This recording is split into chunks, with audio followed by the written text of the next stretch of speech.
My name is Larry Yates, and this is Lieutenant Colonel Bill Bassett. We're both from the Combat Studies Institute, and this is the lesson on the Cold War. And our purpose here is, one, to provide you some information that's not in the readings, thus to give you a little more depth than the students will have in doing the readings, and also provide you with some perspectives you can use in teaching the class, and some tips on how to go about teaching this particular lesson. It's not an easy lesson because it's mainly providing context. There's no war to look at. There are no battles to analyze. Mainly it's how did the Cold War come about, how did it develop, and what role did the military play in that, both in terms of nuclear strategy and in terms of the military services themselves. So that's what we'll be looking at, and I'll probably take the lead on the first part of that, the origins and development of the Cold War, and then turn it over to Lieutenant Colonel Bassett for nuclear strategy, and then we'll both fight for the last one, the role of the military. So the Cold War, one thing that you probably know yourself, whatever, assuming, let's say, I'm talking to someone in their mid-30s, you missed most of it. And your students definitely will have missed most of it. Many of them will have been born, after the Cuban Missile Crisis, 1962, or right about that time, maybe a little before. They're not going to remember it. And given the fact that the Cold War started around, some say 1947, that's a fairly good stretch of history that's simply not in their memory bank. They became aware probably of the Cold War sometime in the 70s or toward its last phases in the 80s. But there's a long history there, and the Cold War goes through a number of permutations and phases, and I just want to go over those briefly. But before I do, might just suggest to you that to get the discussion started, you might ask the students what they think of when the term Cold War is used, and just see what sort of answers you get, not only in terms of their own personal experience, but just what was their concept of the Cold War. Generally, it boils down to something about the free world versus communism, and that's fine, but is a good general description, but it's somewhat simplistic. And what I hope to do here in a few minutes is to give you a little more detail than that, and also a little more detail, a little more interpretation than you get from your reading. So to look at the traditional school of thought about it, the Cold War was the U.S. response to communist expansion. Initially Soviet expansion at the end of World War II and in the months and years following that conflict. We weren't sure what motivated Soviet expansion.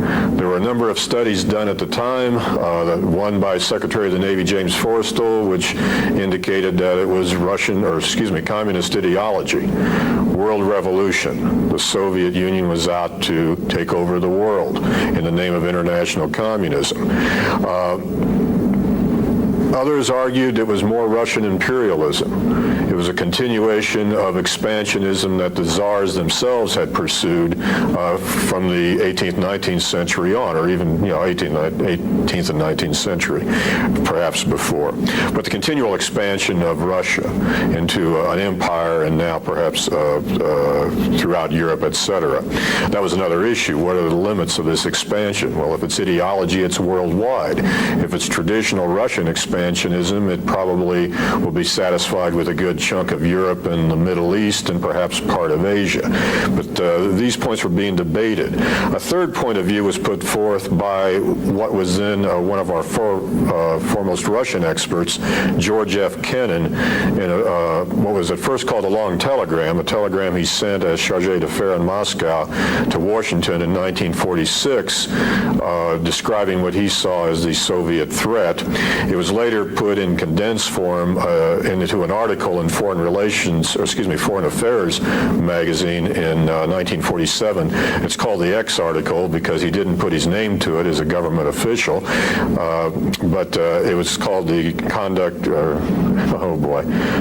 Never mind. We'll edit that part out if that's all right. But anyway, Kennan's article on Soviet expansion.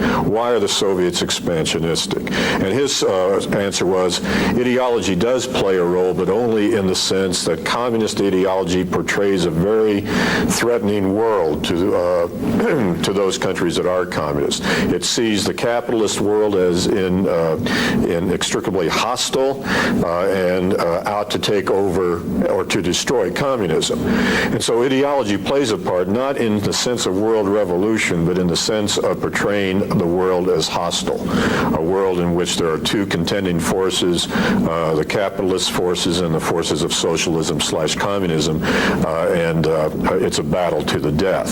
So that's the role of ideology. It's not a blueprint for taking over the world. It simply says the world is one of conflict. Kennan's argument is that the source of Soviet conduct, and that's the title of the article, the source of Soviet conduct is the political system. It's totalitarian. And to maintain their totalitarian system at home, they need to expand abroad, because the main threat to the totalitarian system will be the ideas of freedom, etc., seeping into the country and infecting the people and undermining the system. And the way you can prevent that is to continuously push out your borders to where there aren't any ideas that run counter to your own culture and own system that can infect the population. So by that standard, the expansion is unlimited. But Kennan would argue it's limited in the sense that no country can take over the world. Logistically, it's impossible. So there are certain areas the Soviet Union will focus upon, and where those areas overlap with our interests, we need to stand up to them. And that leads to the issue of what is the U.S. response to communist expansion. Kennan came up with the word containment. And that is, we will stop them from expanding wherever it's in our interest to do so, hold the line, and then wait for their system to change. Because if the system of totalitarianism is at the root of expansion, or the ideology, if you want to argue that, if changes take place within the Soviet Union that will change that system and doom that ideology, then perhaps their expansion will stop. So we'll hold the line and wait for changes in the Soviet Union. Now, it turns out Kennan's piece proved prophetic. That's pretty much what happened. But it took 40 years to do it, and nobody was contemplating that. Maybe Kennan was, but most people wanted a quicker end to the Cold War. And critics of containment argued this policy of holding the line gave to the other side the initiative of where to hit along that line. And do we really have the resources to defend the line all the way around the Soviet Union, and then after the fall of China in Asia and ultimately around the world? Can we really hold the line? Do we have the resources? And some argued no, that we should seize the initiative and pursue a policy of rollback and liberation, take areas that have been taken over by the Russians or later the Chinese, whatever, and push them back. Push the Russians out of Eastern Europe, push them out of the Baltic states, etc. So there are contending schools, number one, of what motivates Soviet expansion, two, what are the limits of Soviet expansion, and three, what should the U.S. do about it. Of these contending schools, the ones that pretty much win out are, one, why are they expansionistic? World revolution. Most of us grew up believing it was world revolution that motivated the Soviet Union. I don't believe it anymore, but at the time it seemed a compelling argument. What's the response? We were happy with containment because we realized in the 50s that to pursue liberation risked World War III, and once the Soviet Union had nuclear weapons after 1949, that was too high a risk to run for a policy of liberation. It also made our allies very, very nervous. When we started talking about liberating Eastern Europe, Western Europe got very nervous. This came out during the 1952 presidential campaign when Eisenhower put forward the idea of liberation as a trial balloon. The uproar caused him to pull back from it, and you've heard very little about it after that. So ideologically motivated expansion, again, a simplistic idea, but one that took hold. Containment as our response to it. And then the Cold War would go through a number of phases in terms of how we applied the strategies of containment, to use a phrase that John Lewis Gaddis has, and I'll get to that in just a bit. Now, that's the traditional or orthodox school. There's one other that needs to be mentioned, the revisionist school, that existed before the Vietnam War, but came into its own during Vietnam and has persisted since, because it did raise some good points, although many of its more extreme points have been shot down. The revisionists would argue that the U.S. is responsible for the Cold War, that the Soviet Union may have a universal ideology, but so does the United States. We think of freedom and democracy as applicable throughout the world, and we've done our part to extend it, just as we have our economic system of capitalism. So who's universalistic? Both sides were. We were in a position to be more aggressive, however, after World War II, and as a result, we caused great concern within the Soviet Union, where Stalin was looking out for Soviet security concerns vis-a-vis Western Europe. In other words, a revived Germany could come and do what Germany had done twice already in the 20th century. It could march across an open plain right into Russia. And also Napoleon had done it in the 19th century. There's no natural barrier there to stop them. So some revisionists would argue Stalin's main concern was to get that barrier. If there's not a natural barrier, he'd create a political one by satellitizing, or at least establishing as spheres of influence, the Baltic states, Poland, Eastern Europe, the Balkans. And that would be his buffer, having friendly governments there, and then as time goes by, the satellitization of those countries and the presence in all but Yugoslavia and Albania of the Red Army. So the revisionist version is we're the ones that are aggressive, and the Soviet Union is more defensive-oriented, and we provoke them. They have to respond, and thus the Cold War. With the end of the Cold War, Soviet archives have opened up, and we see that the revisionists have some points. The United States certainly had a universal ideology. We were certainly aggressive in pursuing it, but the Soviet Union bears much of the responsibility for the Cold War. Stalin was looking for opportunities to expand, and did. So those are the certain interpretations that give a little more depth and perspective to the lesson than what you would get out of Addington and Weigley alone. The Cold War, as I said, developed through certain phases. We can look at this in a number of ways, and I'll do this very quickly, or as quickly as I can. One would be to look at how containment was applied. And this relies on to some extent on John Lewis Gaddis's strategies of containment, which is out in book form. There's an article he wrote with that title for National Security Journal, and there's also a short version that we use for one of our supplemental readings. If you would like that, give us a call and we will mail you copies. I think I can say that. Somebody's going to have to do it, not me. But give Sam Lewis or Jim Martin a call. They'll be happy to mail you a copy of John Gaddis's article, Strategies of Containment. I'll go over it very briefly here in some respects, but looking at U.S.-Soviet relations before World War II, generally they were hostile. At the time of the Bolshevik Revolution, the United States did intervene militarily in Russia during their civil war. We, the British, the French, other countries intervened in that conflict, which we ended up, we pulled our troops out. The Bolsheviks won, but our intervention left a lasting animosity.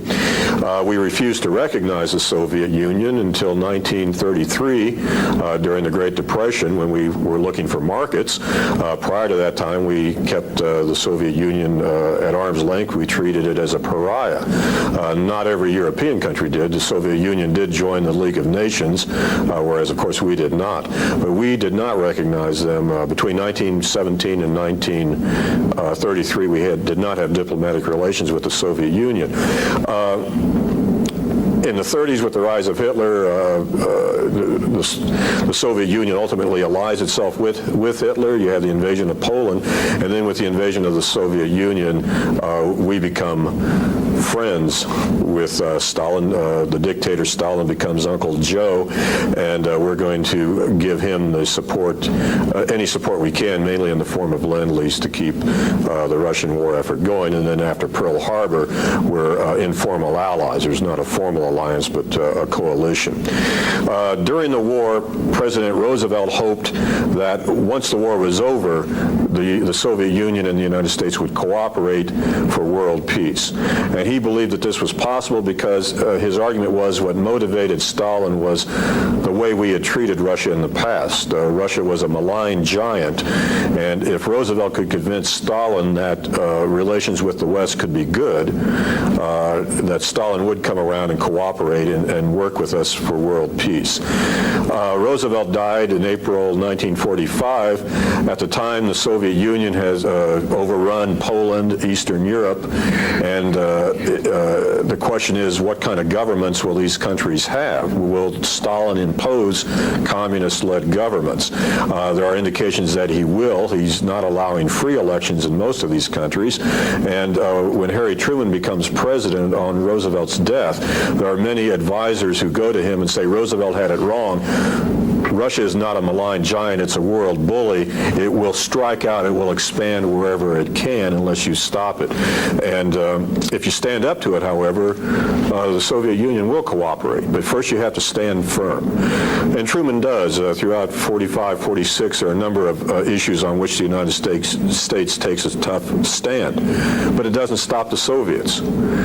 They continue to push their advantage in Eastern Europe and try to go into the Near East. And this leads to a reevaluation with the studies I mentioned previously. What are they after? Debate over that. But the bottom line was they are expansionistic. They're not going to cooperate. They're our rival. They're our opponent, maybe even our enemy, and containment was a response to that. Initially, containment from 47 to 49 is implemented in Europe with the Truman Doctrine of 47, aid to Greece and Turkey, where we saw a communist threat. There was a civil war in Greece. The communists being on one side, we will help the other side. In Turkey, there was pressure on Turkey to give up a couple provinces to the Soviet Union and to share the control of the straits into the Black Sea and the Mediterranean. Into the Mediterranean. We gave support to Turkey to stave off this Soviet pressure. Then the Marshall Plan of 1948, which is economic assistance to Western Europe in general, to get it on its feet, and then NATO, which originates in 48, and the treaty is signed in 49, we're committed to the military defense of Western Europe. So by 1949, containment has been extended to Western Europe. The line is fairly clearly drawn, one exception, Berlin, which is on their side of the line. We have an enclave there. But aside from that, the line is fairly clearly drawn. In from 50 to 53, 54, containment is expanded or extended to Asia.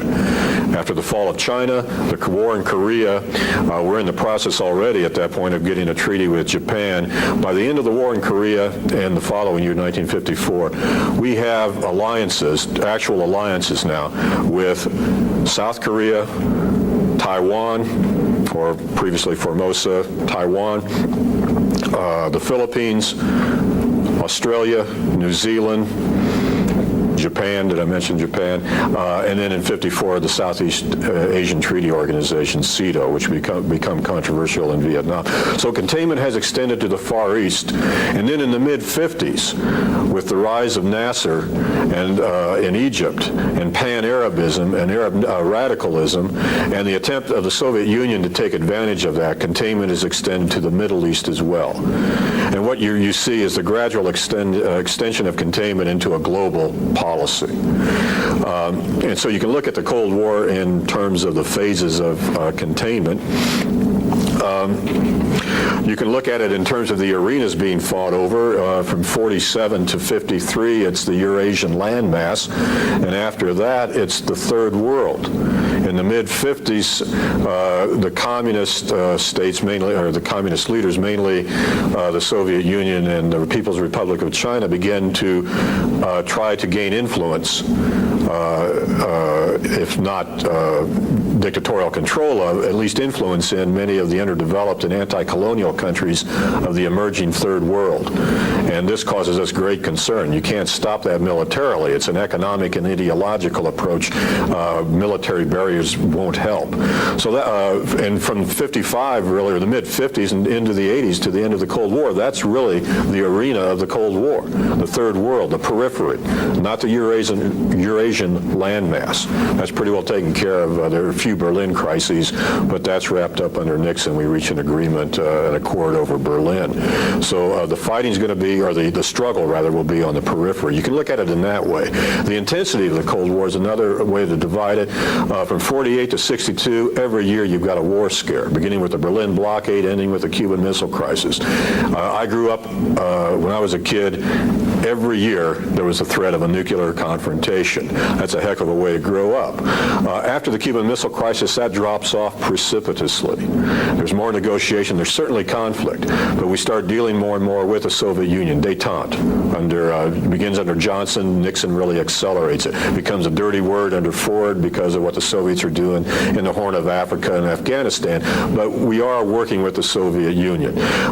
Recognition of the People's Republic of China. The Cold War is maturing. The rhetoric of the 50s and early 60s is going by the boards. The view of the communist world is monolithic. That's passing by the boards. So in terms of intensity, another is simply the changing perspective from Soviet expansion to international communist expansion. In that, Vietnam is the watershed, and for much of the Cold War it is. Going into Vietnam, we have the view of communism as largely monolithic, not entirely. We don't see it that simplistically, but it's fairly close. Coming out of Vietnam, our view of the enemy is much more sophisticated and much more complex. It took Vietnam to change that. But also the bipartisanship that backed up much of our Cold War policy prior to Vietnam evaporates with Vietnam. After Vietnam, our foreign policy is based more upon ad hoc support for any given issue, which you may or may not get. In Central America, you don't get it, but you do it anyway. In other cases, the Mayaguez, some incidents, you do get bipartisan support. And then strategies of containment, as I mentioned, John Gaddis, I'll let you get the article for that. It talks about the changes between symmetrical and asymmetrical containment. But these are different ways you can look at the Cold War. Again, it's an ongoing process. It's an evolutionary process, one of development, not a static us versus them, commie revolutionaries versus freedom fighters in the West. That's all good rhetoric, and it was used up into the Reagan administration, but then take a look at what Reagan ends up doing, coming to terms with the Soviet Union as it's entering its death throes as the Soviet Union. But the rhetoric has been toned down, etc. So that's a very, very, very brief overview of the Cold War. There are a lot of issues here that we don't have time to get into, but again, for the purpose of your students, it's mainly to provide context for the military issues that will come out of it. The first of which is the Cold War coincides with the advent of the atomic age, and what role will the bomb play? And for that, Colonel Bassett will take over. Can I just say before addressing nuclear strategy, just possibly suggesting a question or a way to move the student discussion into origins and characteristics of the Cold War. Larry offered one when we say or hear the word or the characterization Cold War, what does it mean? Another one I use with my students is how do we explain the rapid post-war change in U.S.-USSR relations from uneasy partners during World War II to implacable foes locked in a 45-year Cold War? How do we arrive at that change, a way of getting into it, and then emphasizing to the students during this discussion that what you're doing in what should probably be no more than the first 30 minutes of a 2-hour lesson. As Larry has said, you're setting the political, economic, diplomatic, and social context for much of the military strategy, policy, and strategic decisions that are being made in not only the next lesson on Korea, but really through the remainder of the course to the second to last lesson. So I just offer that to you. The section on American military strategy in the nuclear age is, I find very difficult. I'm a 19th century American military guy. My focus is on the Civil War. I find much of this material to be confusing, almost surreal in the logic being employed and the whole evolution of nuclear strategy. I don't think that the reading, I think the reading by Lawrence Friedman in Makers of Modern Strategy is one of the more difficult readings we expose the students to in the evolution of modern war. But having said that, I might suggest to you maybe 4 major points that you want to explore with your students as you talk about about nuclear strategy. The first is to look at the whole notion of revolutionary change in American strategy. And along these lines, I think a good way to do that, a good technique to use not just in this lesson but others, is to pull a quote from one of the student readings, in this case Russell Weigley's American Way of War, and just read it. Say, Weigley asserts in American Way of War that the atomic bomb represented a strategic revolution. Strategy would have to be redefined. That's really the thesis of this essay that the students read. Pose that, restate it, and then ask the students what they think of it. Do they agree with Weigley that the advent of nuclear weapons in the context of this growing Cold War with the Soviet Union fundamentally redefines U.S. U.S. strategy making and strategic calculations? That's good for a good 5 to 10 minutes of discussion. I think the other thing you might want to do in this block is look at the inherent difficulties and maybe some of the general characteristics of framing military strategy in the nuclear age. And along these lines, another technique, maybe a pedagogical technique that I'd suggest to you, one in addition to using an author's quotation, a quotation from an author, is to throw a slide on the screen behind you with a nice pithy quote from a contemporary participant, and then ask them what they think this means, or use that as a means of generating discussion. And I think there are 3 that I've identified and use in my lesson here in the college. The first being a quote from Harry Truman in 1949, where he asks, "Can the Russians do it?" And the response is, yes, they can. So Truman responds, "In that case, we have no choice." And I think what that speaks to is the escalation, or the tendency toward escalation, in the development of nuclear weaponry and the strategic formulation. The whole idea of achieving superiority in numbers, delivery capabilities, or the flexible application of capabilities developed. Another great quote, one from Bernard Brodie, one of the foremost strategic thinkers in the late 1950s and early 60s. He says, and I quote, "It should be obvious that what counts in basic deterrence is not so much the size and efficiency of one's striking force before it is hit, as the size and condition to which the enemy thinks he can reduce it by a surprise attack, as well as his confidence in the correctness of his predictions." Great quote. It gets at many different issues associated with nuclear strategy. Thomas Schelling writes about the reciprocal fear of a surprise attack. And Friedman talks about this in his essay, how that is destabilizing, and that it is this fear of a surprise attack that must be overcome if you're to achieve deterrence based on stability. I think it's also a way to explore the distinction between, Brody's quote is a way of exploring the distinction between first and second strike capabilities, what the difference between the two is, and how second strike and the perceived possession of a second strike capability is crucial to a nation's confidence in its strategic well-being.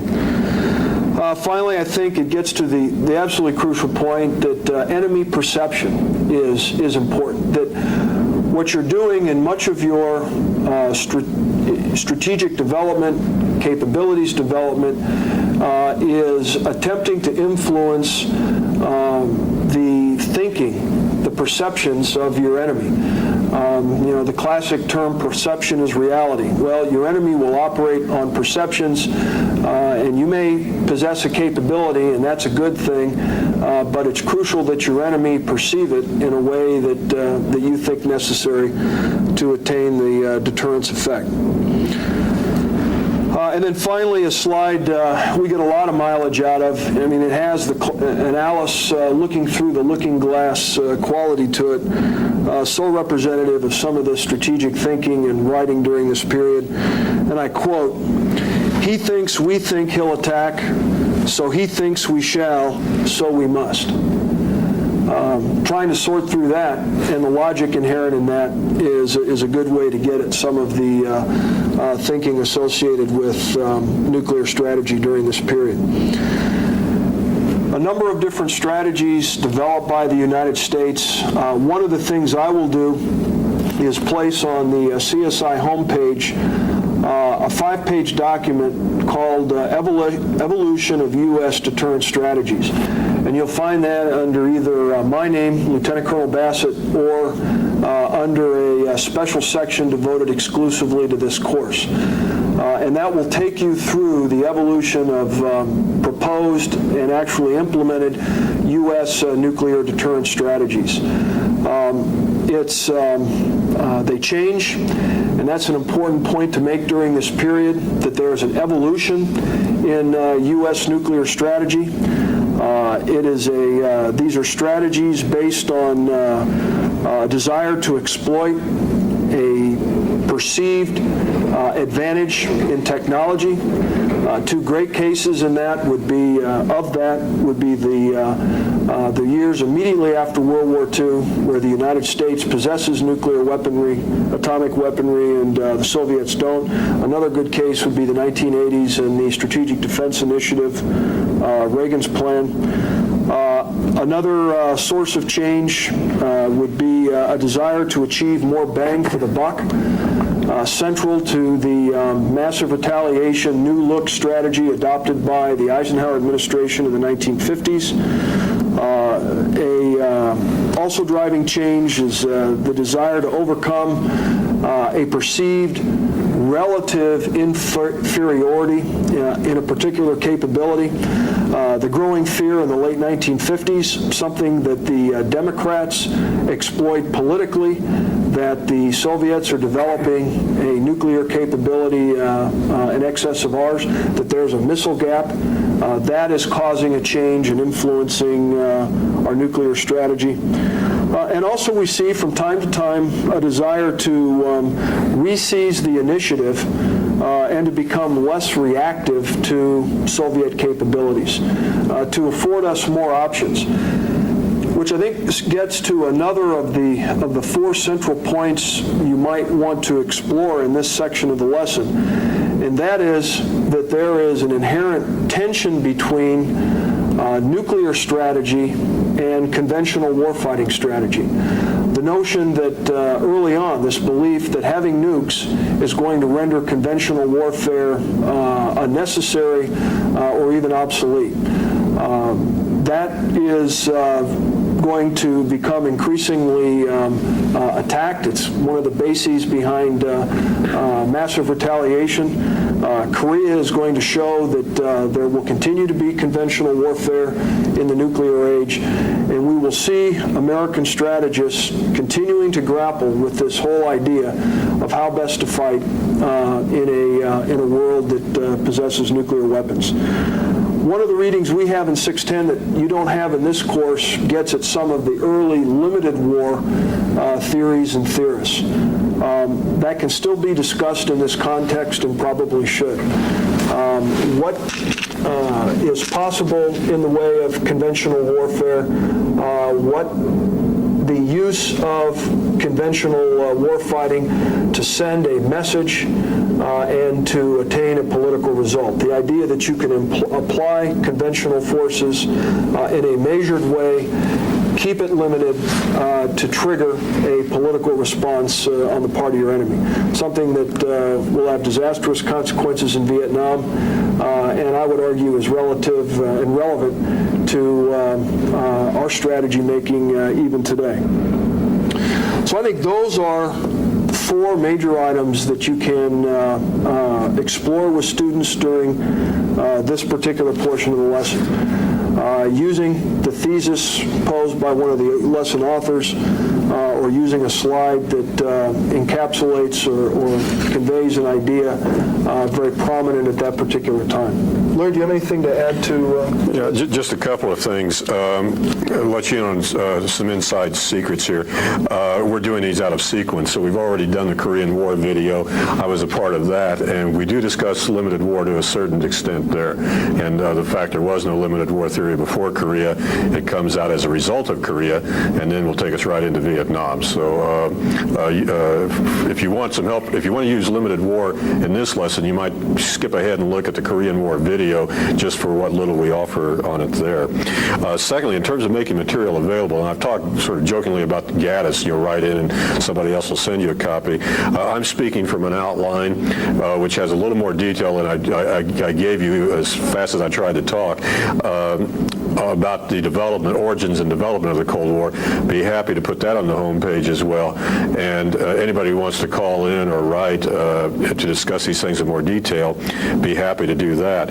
But bottom line, I would suggest not only looking at this outline, but the Gaddis article I mentioned, getting that as an overview for the Cold War, and the Ken and X article, which is in, I think it's June or July issue of Foreign Affairs, 1947. It's a famous article. We have copies of it here too. We can send it to you along with Gaddis. But those materials will be available, and I think would be helpful in drawing together some of the points I made earlier on, and you as well. Okay. The point about perception, I think, is critical. We find it in the case of the Korean War. We talk about it in great detail during the video there, how we misperceived, or they misperceived our view of Korea to the point where they thought they could intervene without any U.S. response. They found out they were wrong. We misperceived how sensitive they were about us crossing the 38th parallel. I mean, that's just at the conventional war level. You escalate up to nuclear strategy, perceptions have very dire consequences. And what you were getting at with that statement about we think they will, they shall, et cetera. If you want to see this on video, go rent World War III with Rock Hudson and Brian Keith, because that's exactly the way the world would go. It isn't that a madman would push the button. It's that one side thinks the other has to attack, and therefore we have to push the button. The other side, knowing that they're about to do that, they have to push it, even though neither side wants to. Figure the logic out. The logic is there. It's very logical. Fortunately, we never got to that point. We came close in the Cuban Missile Crisis. A book I looked at last night indicated Khrushchev was ready to use nuclear weapons to defend Cuba if we invaded. We came within 2 days of invading Cuba. Very close. But this whole idea of perception is reality. It's not what the other side actually thinks, is what you think they think is critical. Many of the history lessons we give, we're assuming we know what the other person thought, et cetera, et cetera. That's generally not the case. Oftentimes we didn't have a clue any more than they had a clue about what we were thinking, and that makes for a very dangerous world. Final section here, we'll just mention a few topics following, again, the origins and development of the Cold War, nuclear strategy. Last section, or last piece of material you might want to look at is simply the role of the military in the nuclear age, in an age when it looks more and more as we get into it, we won't be using atomic weapons. World War III may not, probably will not come about. What then are we going to do? That has to be determined, and not only that, the role of each service, but also just simply how they're going to be organized, how they're going to operate. There are all sorts of issues that come out of World War II that have to be dealt with, not just the atomic bomb, but also the organization and functioning of the military. Just briefly, one issue is unification. The idea is to get the services together, what today we call purple. The services will vanish as individual services. You'll have an amalgamation, except Secretary of Navy James Forrestal says no. That isn't the way it's going to be. We'll surrender some of our sovereignty to an overall organization, but it'll be more federal. We'll retain our distinct identities as services. And he wins that debate. The 1947 law sets up the National Military Establishment, not the Department of Defense, but the National Military Establishment, the NME, and it's a federal organization. You get a new department of the Air Force, to go with the Department of the Army and Department of the Navy, and you get a Secretary of Defense who has very little power vis-a-vis these other departments, has very little power over the budget or in terms of coordinating the military strategy and approach. Truman, realizing that, decided, well, it's payback time. The first Secretary of Defense will be James Forrestal. Let him deal with the monster he created. And the result of that is Forrestal, in 49, has a nervous breakdown and commits suicide.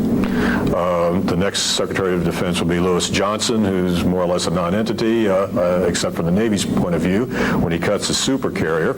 And then George Marshall becomes Secretary of Defense, which wasn't supposed to happen. A military man is secretary, but Congress passes the necessary legislation and so forth.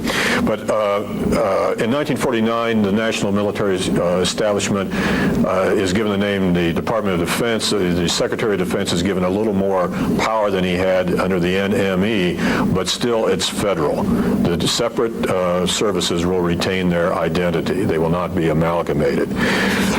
Another issue dealt with at the time in the legislation of 47, you have the CIA established to collect intelligence, a central intelligence agency. That's the idea, make it centralized. The National Security Council, which will coordinate foreign policy. The statutory members, well, I'm getting in trouble here, but essentially the president will oversee it, but you'll have the Secretary of State, Secretary of Defense, Director of the CIA, I believe is a statutory member, but don't quote me on it. But the point is you have the key foreign policy figures in one group, and their purpose is to coordinate among themselves. The problem is it doesn't always work that way, but that's the idea of the National Security Council.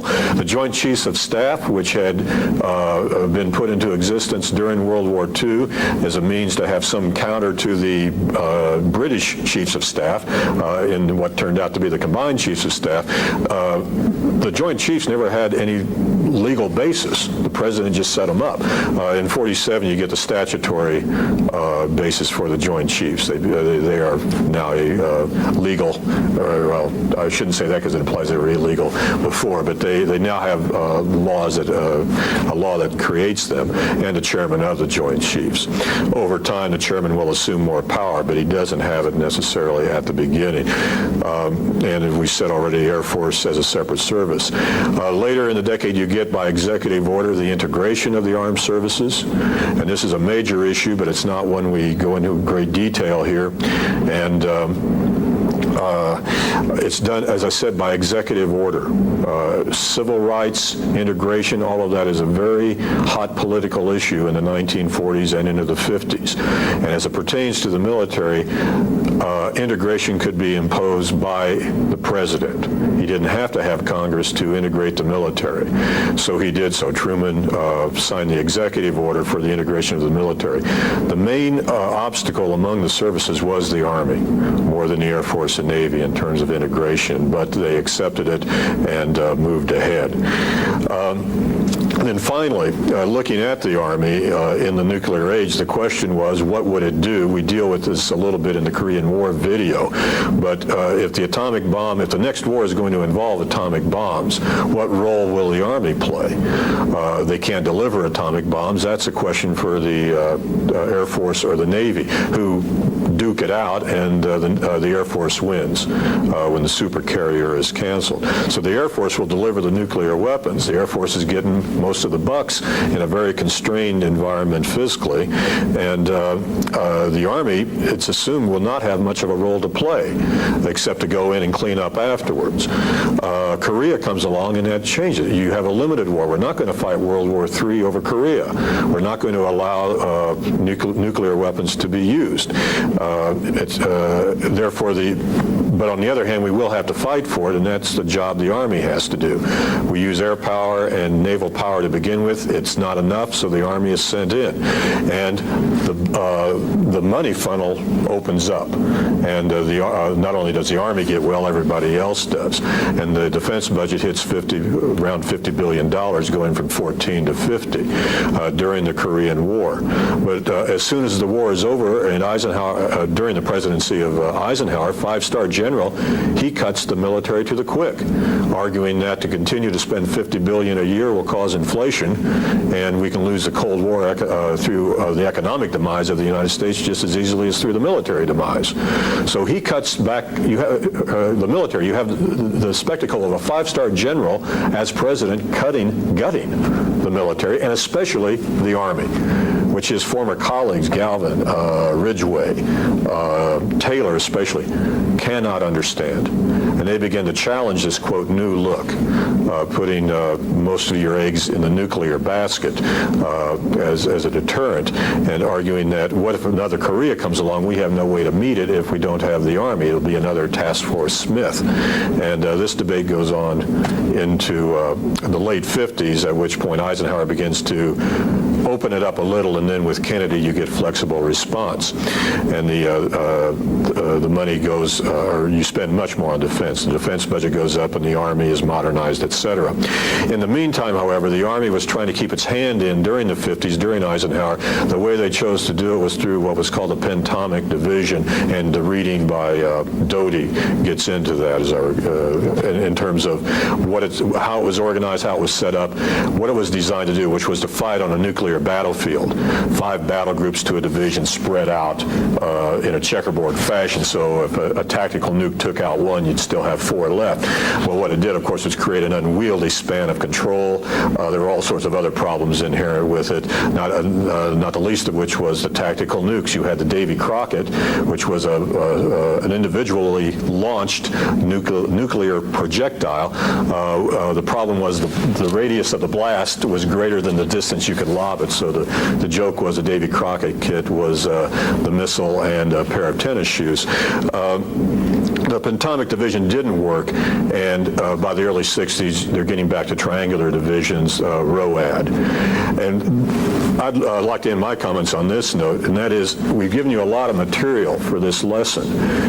I would argue if you can get through the development of the Cold War up to Vietnam, nuclear strategy up to Vietnam, and these changes in organization and force structure and the service roles up to Vietnam, that would probably be enough for this lesson. Then the next lesson, you'd start with specific examples, Korea. The following that, you do get Vietnam, and then you can bring in more of the context after that. But for this lesson, if you're pressed for time, I would shoot for getting it up to Vietnam, and that can be easily done in all 3 of these categories: the origins, development of the Cold War, nuclear strategy, and simply the role of the military. I guess the last couple things I'd say would be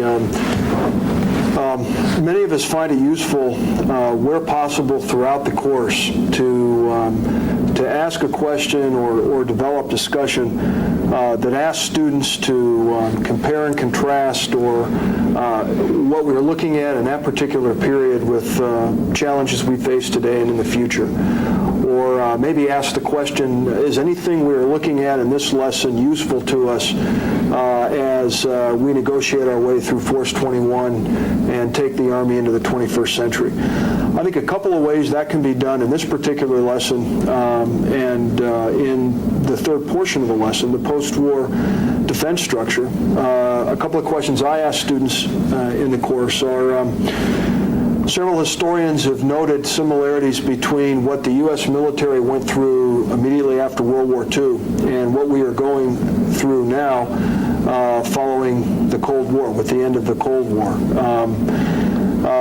Do you see similarities? And what are the similar trends? And I think you could talk about things like following victory in two major wars, there's been a significant reassessment of the U.S. role in foreign affairs, and that will have consequences for the military.